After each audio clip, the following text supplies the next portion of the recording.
a la gente a la luna. Entonces, y lo tenemos en la mano, es decir, y siempre repito una frase que digo, además es un teléfono. Entonces, fíjense cómo el cambio se va marcando, ¿no? Pero esto es un punto de quiebre importante. Es decir, primero se inventa la computadora, hay un cruce, después aparecen los transistores y las computadoras van a las casas, pero también van a las empresas. Con lo cual, el cambio en el procesamiento de datos en las empresas empieza a generarse.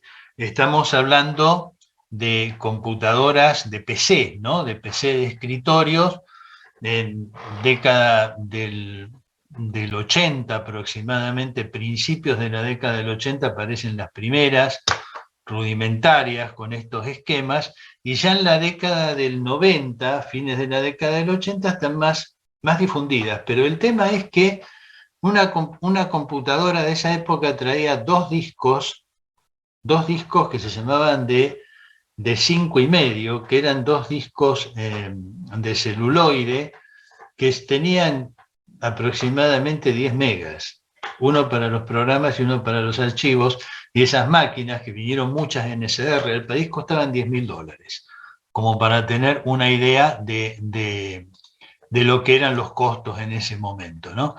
Bueno, aquí hay un punto de evolución, y el segundo es cuando evoluciona Internet, que Internet también se inventa para la guerra. Los primeros usos de Internet son militares. Y cuando esto se expande, ya aparece entonces la posibilidad de intercomunicarse y se elimina el concepto de tiempo y distancia. Aparece un estándar de computación en el año 95, que es posterior a COSO, que se llamó COBIT, que era específico para tecnología, ¿no? para control interno de tecnología, y este estándar decía eso: hemos eliminado el tiempo y la distancia con la comunicación, primero porque se potencia, segundo porque se agranda tremendamente la capacidad de almacenaje y la potencia de cálculo, y se abarata aparte toda esta cuestión. Y la tercera revolución industrial son los cambios, o la tercera de sistemas, quinta industrial, son los cambios que estamos experimentando de hace un tiempo con blockchain, los smart contracts, el big data, Internet de las cosas, la inteligencia artificial, la interpretación de textos, etcétera, etcétera, etcétera, que nos lleva a un mundo distinto, ¿no? Mucho más interesante en algunas cosas. El efecto, un crecimiento exponencial del conocimiento, aceleración en el cambio tecnológico. Esto requiere la actuación interdisciplinaria, o sea, ya como contadores en la estructura actual es muy difícil la intervención solitaria, ¿no? Vamos a necesitar ampliación.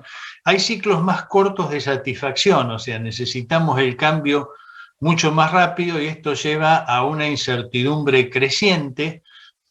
Hay una mayor presión de los reguladores porque tienen más información, tendencia hacia normas transnacionales, porque evidentemente con la comunicación, la globalización, las normas son internacionales, es decir, las normas de contabilidad y normas de auditoría que usamos en el país tienen base en las normas internacionales. O sea, evidentemente esto efectivamente se cumple, y la relación con el profesional, del profesional con el cliente, también va a cambiar, porque ya la atención tradicional o la vieja atención es parte de la historia, ¿no? Hay toda una evolución en este esquema. ¿Qué pasa con las transacciones y registros contables, los sistemas tributarios, presentación de estados e informes contables? Como para empezar con algún punto, miren, hemos evolucionado un poquito de cómo contaban los granos en el Nilo, ¿no? Antes los contaban así. Bueno, fenómeno. Después, un poquito más cerca, en nuestro país, en esta bodega de Salta, tomaban inventario de esta forma, y después, o concomitante con esto, hacíamos asientos contables donde había un papel donde escribíamos esto a manopla, lo escribíamos, hacíamos el asiento, Claro, pero esto era soporte de registro y era inicio de proceso y soporte de registro físico. ¿Está? Entonces, acá el esquema de la partida doble jugaba un papel conceptual, pero también jugaba un papel de resguardo de todas esas registraciones manuales muy susceptibles de error. Entonces, los registros contables, subdiarios y diario general eran soporte físico de las registraciones observables a simple vista. Los subdiarios, o en su defecto el diario, eran origen del registro contable y además soporte indiscutido de toda registración.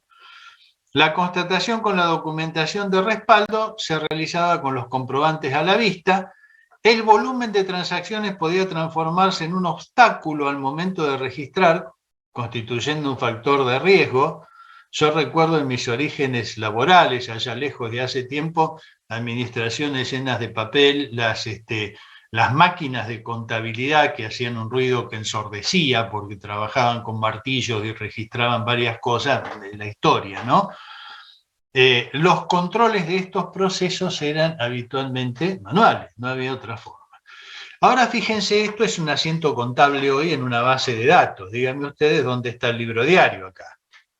¿Dónde está la partida doble? O sea, no existe más. O sea, en la máquina hoy ustedes saben perfectamente que no hay un libro diario. Hay bases de datos y las bases de datos son, por ejemplo, un estilo de base de datos que puede ser esta, hay otros formatos, pero esto no tiene nada que ver con el dibujito del libro diario que nosotros habíamos visto. Y así se almacena toda la información. Entonces, ¿qué sucede? Cuando yo voy a ingresar un libro diario, la pantalla me muestra el dibujito de un ingreso de asientos. Si le pido que me muestre el libro diario, que me imprima el libro diario, va a la base de datos, toma los datos, dibuja el libro diario, me lo muestra, me deja muy feliz porque veo el libro diario que estoy acostumbrado a ver siempre, y cuando lo imprimo o lo miro y doy un enter para sacarlo, el libro diario no existe más porque nunca existió. Es una virtualización de salida. Con lo cual, yo no estaría muy loco si les digo que el libro diario y el libro mayor no existen más. Lo generamos a partir de un esquema de base de datos donde dibujamos un libro diario y nos creemos que el libro diario existe. Pero el problema, ¿saben cuál es? Que el dato se generó antes, no se generó en el libro diario. Entonces hay una distancia entre la generación, la captura y el registro del dato y lo que a mí me muestran. Con lo cual, si yo digo que voy a controlar tildando un libro diario, estoy tildando como origen una etapa posterior del proceso. Fíjense cómo cambió la auditoría, ¿no? Cómo cambió el concepto de lo que es un registro contable. Si hoy son bases de datos y trabajo con datos. El libro diario sí está muy bien, me puede servir, cumplo requisitos legales, todo fenómeno. Pero entre la captura y el registro del dato y el libro diario hay una distancia bastante grande, o entre cualquier salida del sistema. Entonces ahí tengo un problema que me dice, cuidado, porque ya no podés pensar en auditoría como pensabas hace 30 años, cuando esto, o 40, cuando esto recién se empezaba a plantear, ¿no? Sin embargo, hay muchas cuestiones tradicionales de auditoría, bibliografía, normas, etcétera, etcétera, que no avanzan a la velocidad que avanzan estas cuestiones. Entonces nos encontramos a veces con una discrepancia bastante grande en el soporte o lo que leemos o las imágenes, y después cuando vamos a la realidad nos encontramos que no vamos a tildar nada, que vamos a hacer un análisis de bases de datos o que tenemos otros riesgos distintos, no sé si mayores o menores, eso es un análisis particular de cada caso, pero sí son distintos de los que estábamos acostumbrados a ver. Entonces ahí tenemos que abrir un poco la cabeza y decir cuidado, porque lo que nosotros vamos a aplicar tiene algunas cuestiones que cambiaron, ¿no? Obviamente también tenemos facturación electrónica, libro IVA de ventas y compras electrónicos que todavía no funcionan muy bien, pero con el tiempo van a funcionar. Contabilidad formadas por transacciones de blockchain, que si bien todavía esto no está tan implementado, pero sí la posibilidad existe y se va a dar, o sea, es inexorable. Impacto de las transacciones en múltiples registros y operaciones automatizadas, información en tiempo real y compartida automáticamente a los distintos usuarios autorizados, subrayen eso. Implementación, aunque esto está bastante demorado en Argentina, no así en el mundo, del XBRL, que es un idioma estandarizado de presentación de información financiera, de información contable, y el desafío de gravabilidad de las operaciones, porque hay algunas cuestiones